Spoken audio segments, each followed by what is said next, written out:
Bible is the best-selling book of all time. It's estimated that there are up to 100 million different copies sold or given away every single year around the globe. And a significant part of that statistic is just the enormous amount of effort that goes into and continues to go into Bible translation. Now, the Bible that we hold in our hands today, it isn't just a book. It's essentially a library of some 66 different books written by over 40 authors on 3 different continents across a span of some 1,600 years, with a single unifying theme of God's redemptive plan for humanity. And the Bible was originally written in 3 different languages, primarily Greek and Hebrew, with a little bit of Aramaic in there as well. And Wycliffe.net estimates that of the 7 billion people in the world today speaking a total of 7,360 languages, the Bible has been translated into 704 languages, reaching just over 5.5 billion people. The New Testament has been translated into just over 1,500 different languages, reaching a further 8.2 million people. Various portions of the Bible have been translated into just over 1,000 different languages, reaching a further 4.6 million people.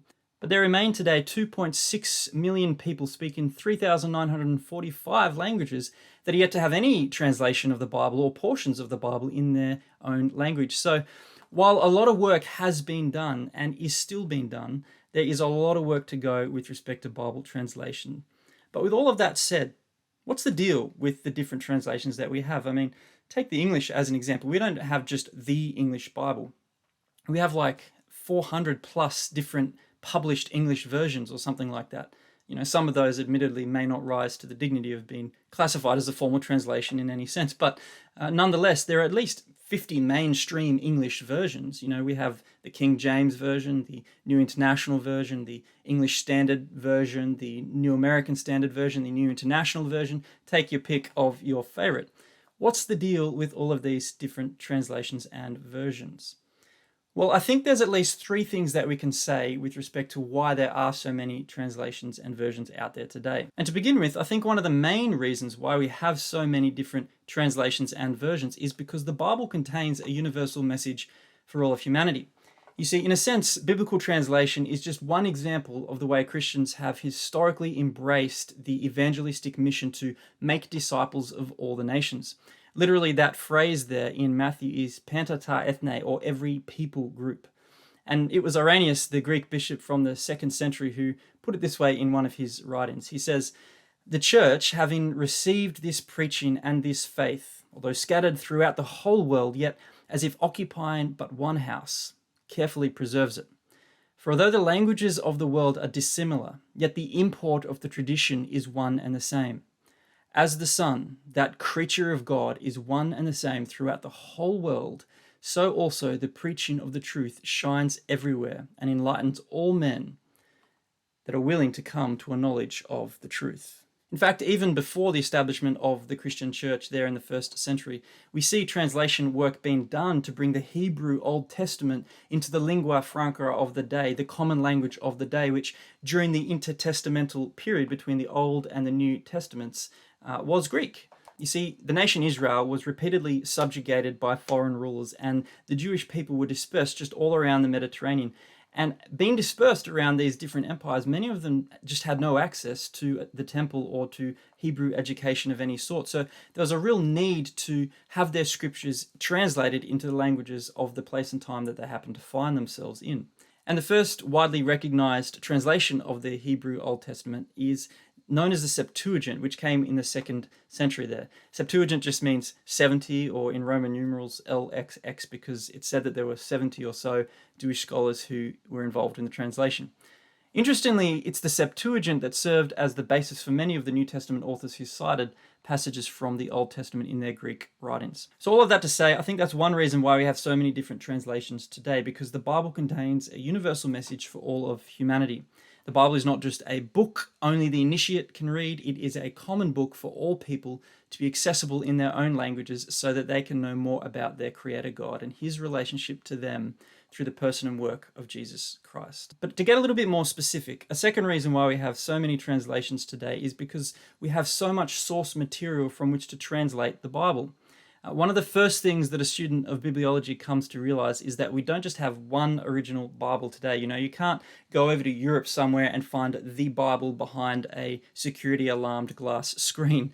Again, the Bible isn't just a book, it's a library of 66 different books.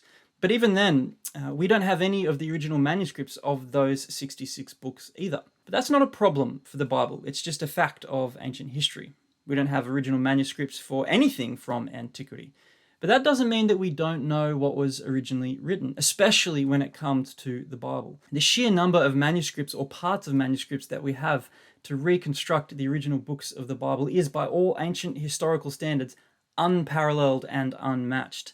Just take the New Testament as an example. The official record for how many manuscripts we have is kept in Germany at the institute founded by Kurt and Barbara Olland called the Institute for New Testament Textual Research, INTF. Last time I checked in with them on August 30th, 2016, the number of New Testament manuscripts alone stood at 5,851, constituting some 2.5 million pages of written Greek text. Now that's just the ancient and medieval Greek manuscripts. We haven't even begun to talk about the 20,000 some translated manuscripts or the 1 million plus citations of scripture used by the various early church commentators. But as always, don't take my word for it. You can check all of this out for yourself there on the INTF database. And just on that, it's worth noting that skeptics often press the point that the Bible we have today is just a copy of a copy of a copy of a copy, and we're led to believe that this copying process has occurred in like a linear daisy-chained kind of fashion, like, over like a 2,000-year-old long game of telephone where nobody can really know what the original message was. That's quite misleading. Biblical preservation does involve copies and copies of copies, but the picture isn't strictly linear. It's more like this. Now, feel free to pause and digest this image later if you want, but it's more like a web, a spandrel, a spiraling circle of layer upon layer. But for now, what I want to point out is William Tyndale right up the top there.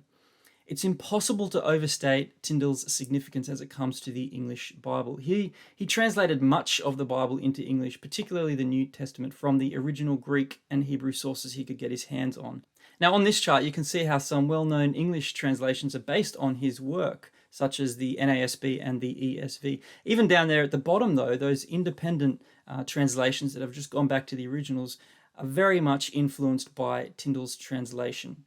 So all of that to say, a second reason why we have so many different translations today, at least in English, is because translations have different textual genealogies, and different translators refer to different text types or text families as they compile their own rendering of the text. But a third and final reason why there are so many different translations today is because there are fundamentally different methods of translation. The idea of translation is very broad, but within this narrow focus of biblical translation that we're talking about here, we might simply define translation as follows: an act of communication by which the meaning of the original texts of Scripture in the source languages Hebrew, Aramaic, and Greek are reproduced in a receptor language in such a way that a reader of the receptor language text can accurately and reliably understand the original message. In other words, the goal of Bible translation is communication. It is accurate communication of an objective, historically rooted written revelation. Translation is not simply paraphrasing or summarizing the Bible's message. It is an attempt to convey all of the meaning as precisely as possible from those original languages. But how do you do that? Because anyone familiar with different languages knows that you very rarely find a word-for-word correspondence between two different languages. Take, for example, Romans 6, 1-2a. The NIV reads like this: "What shall we say then? Shall we go on sinning so that grace may increase? By no means." The NLT reads, "Well then, should we keep on sinning so that God can show us more and more of his wonderful grace? Of course not." The NASB reads, "What shall we say then? Are we to continue in sin so that grace may increase? May it never be." And the KJV reads, "What shall we say then? Shall we continue in sin that grace may abound? God forbid." Now just notice the ways that the various translations have taken that last sentence there with the exclamation mark. The Greek word is metagenoia. The direct translation is "never may it be." But if we write that out in English, we kind of miss the force and the punch of the original phrase in Koine Greek, because the phrase or that way of saying no is like the strongest way possible that they could. Like, no, are you kidding me? We just don't have a word for that in the English. But I think the KJV probably gets it best when it says, "God forbid." You see, the Greek doesn't use the word theos there, it doesn't use the word God at all in that verse, but the English, that rendering, God forbid, it brings the force through. So that is a good example of where we don't have a word-for-word translation, but sometimes you need more of a functional translation to get the force and the impact in the receptor language. And of course, there are other instances where the KJV doesn't get it quite right and the others do.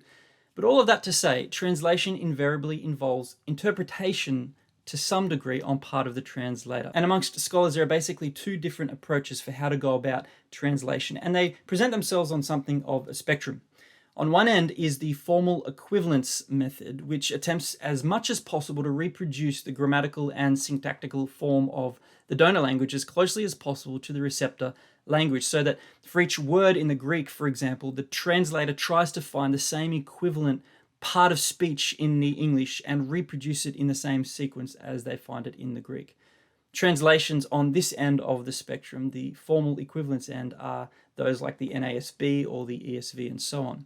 On the other end of the spectrum is the functional equivalence method, which focuses more on the meaning of the text and attempts to accurately communicate the same meaning in the receptor language, even if that means using different grammatical or syntactical forms. And that example of Romans 6 there would be a good example of more of a functional interpretation, although that's not at all to suggest that the KJV as a whole is on this end of the spectrum. It's probably closer on the formal end of the spectrum. But examples of more functionally inclined translations would be the NIV and NET.